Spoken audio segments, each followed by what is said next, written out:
What's going on, guys? It's Matt coming at you from Baseball Galaxy on YouTube, and today I'm going to be releasing my list of the top 10 catchers in Major League Baseball entering the 2023 season. So without further ado, I'm going to get right into it, and we're going to start off with some honorable mentions I have that just missed out on my top 10.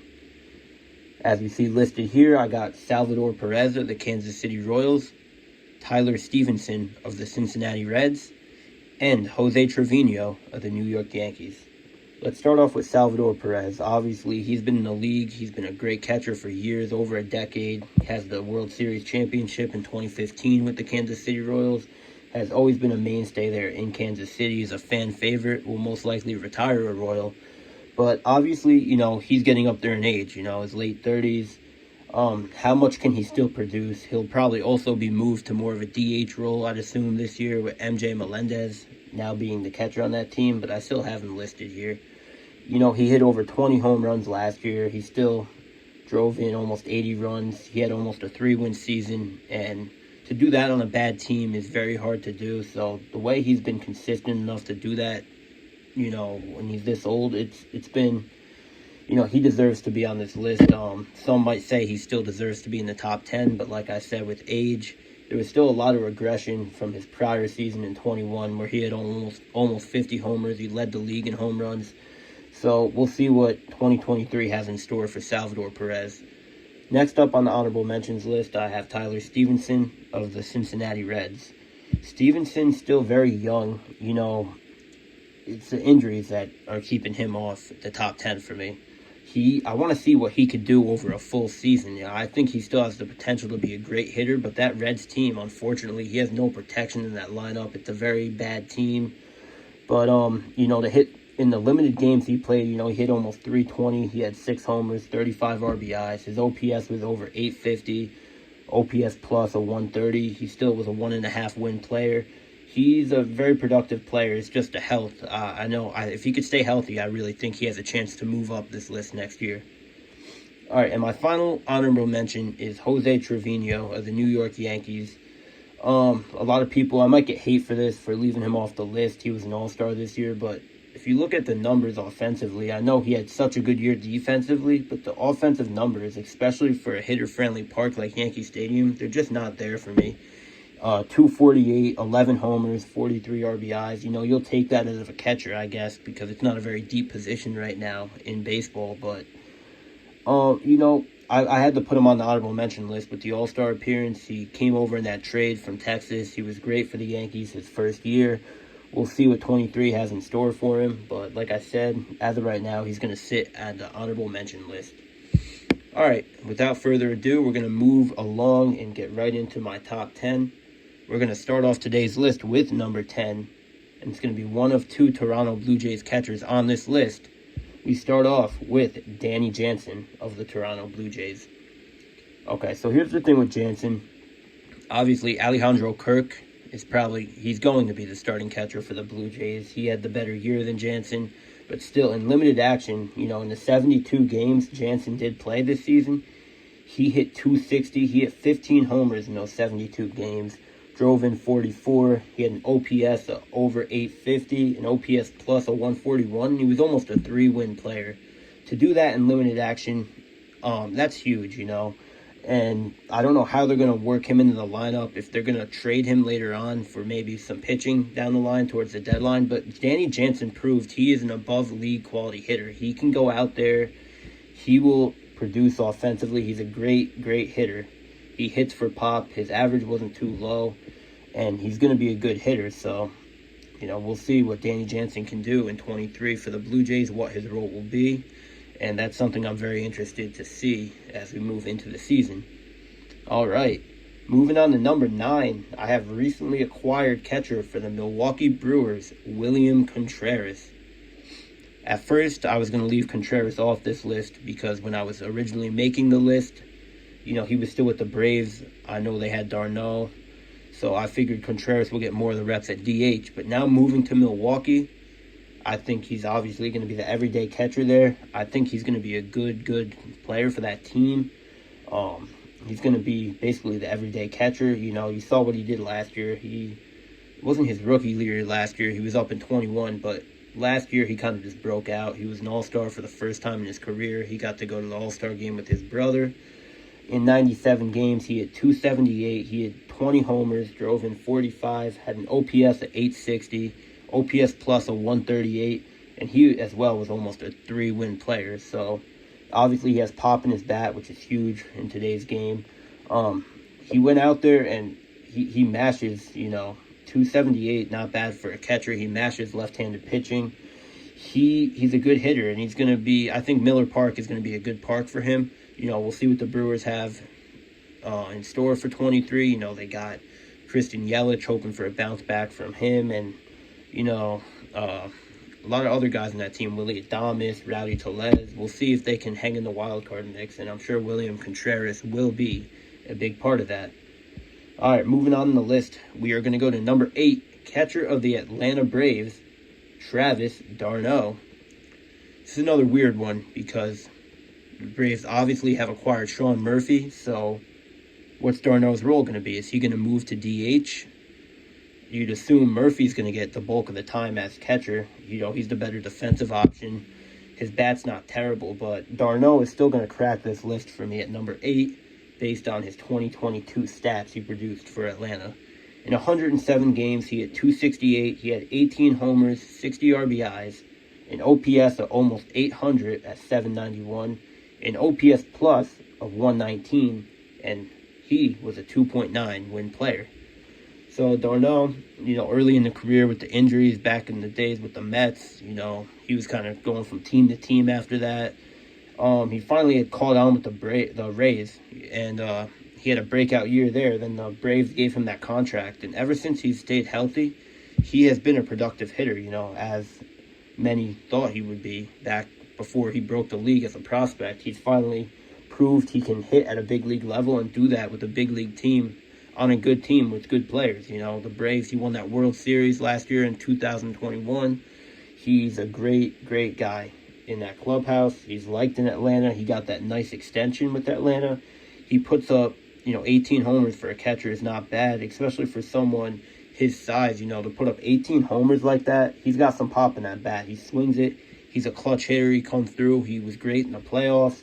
In the limited time they had this year in the playoffs, he was great. And we're going to see, like I said, with Sean Murphy, what his role is going to be. This list could change next year. Maybe he'll be a DH next year. I don't know. As of right now, I have Travis d'Arnaud as number 8 on this list. All right, and how funny is this? Moving on to number 7 is the guy I just talked about. Atlanta Braves catcher as well, Sean Murphy. So Sean Murphy obviously just acquired this offseason. That's probably the main move the Braves made this offseason. Already a good team. In my opinion, I don't know how much better you made the team. You got rid of Contreras, but you got Murphy. I still think you improved the team a little bit. Sean Murphy rotting away out there in Oakland. He was due to get out of there, finally go to a decent team and have a chance to compete. Last year with the Oakland A's, he had a good year, a really good year. He hit 250. He was on the field for 148 games, which is no joke. That's a lot of games for a catcher. He hit 18 homers, drove in 66. His OPS was over 750. He had an OPS plus of 120. And he was a 3.5 win player because you mix that offensive stat line I just told you with his defense, you got yourself a really good catcher, one of the tops in the league. I think he's going to get even better in Atlanta. You got more of a hitter's park out there in Atlanta. You got way more protection. You're going to be towards the bottom of the order more now with guys like Acuna and Michael Harris and Matt Olson and Austin Riley. They got a good team, and I think Sean Murphy is just going to get better as he goes out there to Atlanta. I think he's going to be great for that pitching staff. Really good move. I like where he is on this list at number 7. He could even move up, but we will see. All right, moving on to number 6 on my list, another newcomer. I have a breakout player from the Seattle Mariners, Cal Raleigh. In 2022, Raleigh burst on the seams in 119 games. He did only hit 211, but he made up for that with 27 homers, 63 RBIs, a 774 OPS, a 122 OPS plus, and he had a WAR of 3.8, almost a 4-win player. That batting average might deceive you because it's so low, but his pop and his bat, the leadership he brings, the way he works with the pitchers on that team, He's a fan favorite already in Seattle, and he's going to be part of this team for many, many years, hopefully on a lot of playoff runs. You saw him send the Mariners to the playoffs and break that drought this year with that walk-off homer. That was just electric. I really like where Cal Raleigh is on this list at number 6.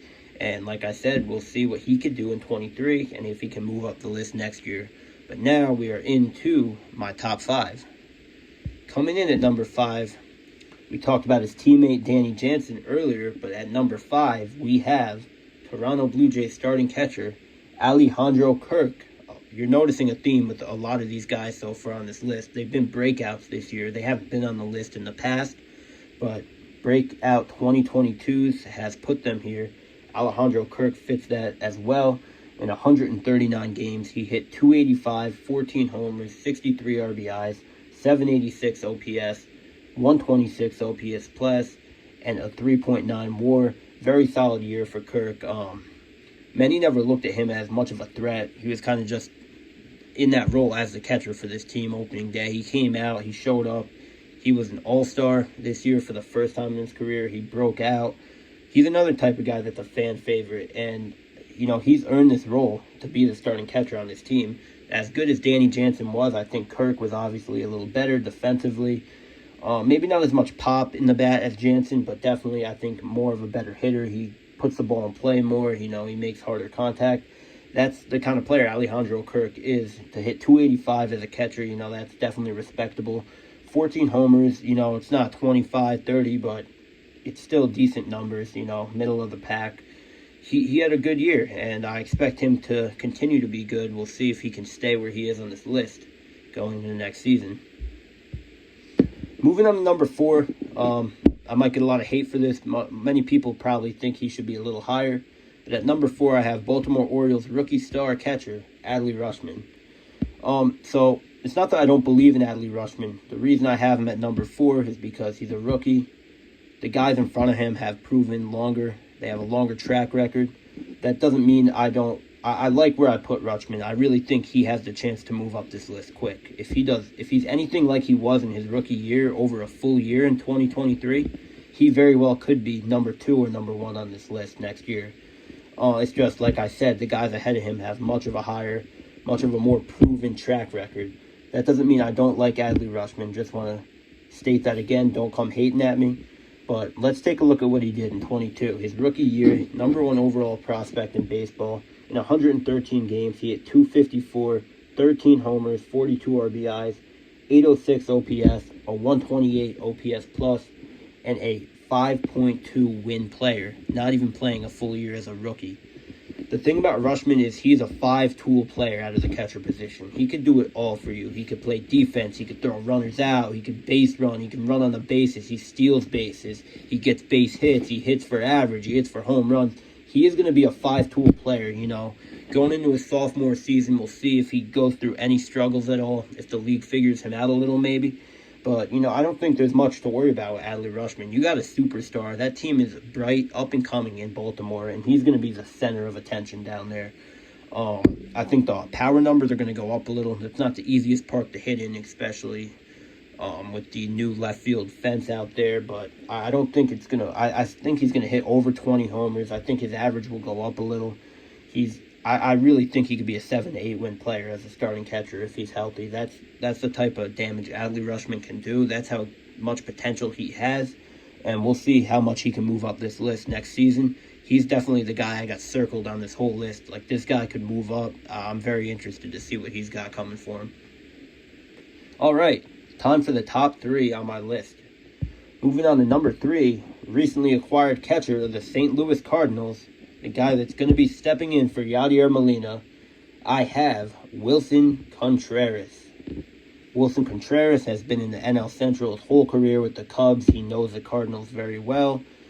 I like this signing for the Cardinals. As good as Yadi has been his whole career, the last 3 to 4 years, maybe not even that long, the last 2 years maybe, he's been up there in age. It's shown he hasn't been the same producer he was when he's young. They needed a new, young, fresh talent here at the catcher position.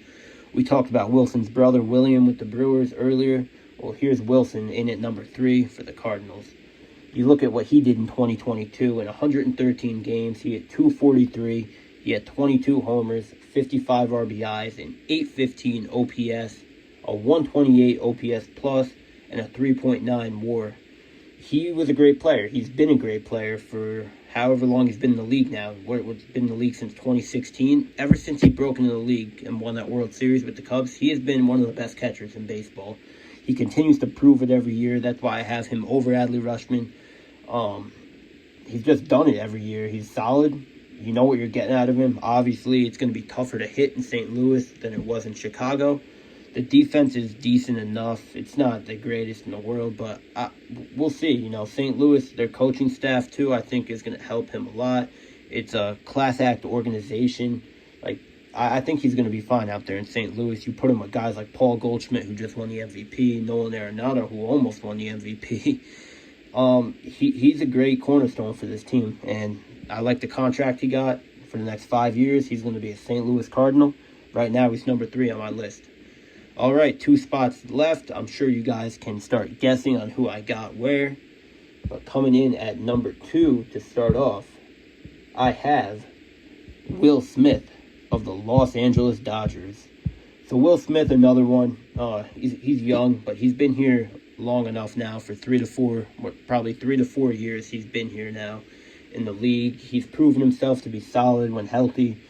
He isn't the type of guy that strikes you as a power hitter when you look at him, but he does. He hits for pop. He's got pop in the bat. He's all around great defensively. He's been part of this organization. He won that World Series in 2020. He's just been a part of a great organization for a long time, and I think he's going to continue to be a star on that team out in LA. You look what he did in 2022. He played in 137 games, hit 260, 24 homers, 87 RBIs, an 807 OPS, a 120 OPS plus, and a WAR of 4.2. Like I said, I got him here at number 2 because he's just so consistent. He hits over 20 home runs every year. Great defense every year. Hits over 250 every year. Drove in almost 90 runs. You know, he hits the ball very, very hard. And like I said, he's just an all-around. He's another guy that's kind of like a 5-tool player. Maybe not quite as much, obviously, as Adley Rutschman, but you can put him certainly near that category, maybe a 4-tool. But, you know, that's why I have him here. So I'm sure you can all guess who my number 1 catcher in baseball is. I'm sure a majority of you can agree. This was a no-question, no-brainer for me. He deserves to be here. Obviously, me as a Mets fan, it just hurts to do it, but I'm just spitting the facts. The number 1 catcher as of right now, and probably has been for the last 3 to 4 years, take a look at Phillies starting catcher, JT Realmuto. So you look at JT, he stayed on the field for 139 games last season. He hit 276, 22 homers, 84 RBIs, 820 OPS, a 129 OPS plus, and he had a 6.5 WAR season as a catcher. That is insane. 6.5 WARs, led catchers in Major League Baseball this past season. He even did it in the playoffs. You look at what he did on that World Series run for the Phillies. He was fantastic all postseason long. Those clutch hits. He was just insane. He hit homers. He got on base. He threw runners out. He was amazing when it mattered the most. You finally got to see him in the playoffs this year. You know he's got it in his blood. He's just an all-around great player. Not just one of the greatest catchers in baseball, but one of the greatest players in all of baseball, in my opinion. Definitely like a top, it's got to be, like a top 25, top 30 guy in the whole sport. That's how good he is. He's going to start to get up there in age. Not quite just yet. He's still got a lot left in the tank, a couple more years of his prime. That's why I'm very interested to see if Adley Rutschman can jump a guy like Realmuto, who's been doing it for so long. Because you look at Rutschman and Realmuto in their prime, they're very, very comparable in my opinion. Realmuto is a 5-tool player. He does it all. He hits, he's fast, he steals bases, he has great defense. He will do everything. He's great leader too. On top of that, works really well with the pitching staff, is a great teammate. He is the perfect guy for the Phillies. You know, I'm happy they were able to lock him up. That's a great deal for him, a great deal for the Phillies. It works out for everybody, and you saw it worked out last year. They almost won a World Series. They went all the way to the World Series with JT Realmuto being right in the center of that pack. So there you have it. Those are my top 10 catchers in Major League Baseball entering the 2023 season. Let me know if you agree or disagree in the comments below. We're going to continue to try to push out all these top 10 lists before opening day. I can't promise they'll all be out by opening day, but I'll try to get them out as soon as possible. And next, we're going to be doing the top 10 first basemen, so keep an eye out for that video. Please, if you haven't already, please hit the like button and subscribe, and stay tuned for more videos. We do all sorts of stuff here at Baseball Galaxy, from these lists we make, breakdown analyses. We do highlight videos, highlight mixes. We take requests for those. Also, follow us on TikTok at Baseball Galaxy. We have a TikTok now. We'll be posting feed on there as well. And I hope you guys enjoy. Thank you, as always, for the support. And I'm signing off. I will see you guys next time. Peace.